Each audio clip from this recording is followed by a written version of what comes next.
జరిగేది ఒకటి, వక్రీకరించి ప్రచారం చేసేది ఒకటి.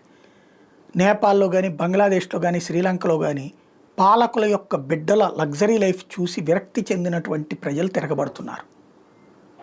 ఇప్పుడు ఒక పేదవాడి కుటుంబంలో ఉన్నటువంటి అబ్బాయికి, ఇక్కడున్న ధనికుడి కుటుంబంలో అబ్బాయికి చాలా తేడా లేదా? హైదరాబాదులో పబ్బులకు ఓ పేదోడు వెళ్తాడా?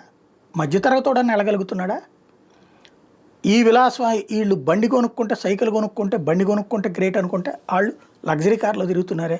కాబట్టి ఇక్కడ వాళ్ళందరూ వాళ్ళని కొట్టారా, చంపేస్తున్నారా? లేదే. అక్కడ కూడా అది ఎందుకు ఉంటుంది? అదొక సాకు మాత్రమే. జరిగినటువంటిది ప్రభుత్వాలని కూల్చేసి తమ ఆధీనంలో ఉండేటటువంటి పపెట్ గాళ్ళని పెట్టడం అన్నటువంటిది డీప్ స్టేట్ ఫార్ములా.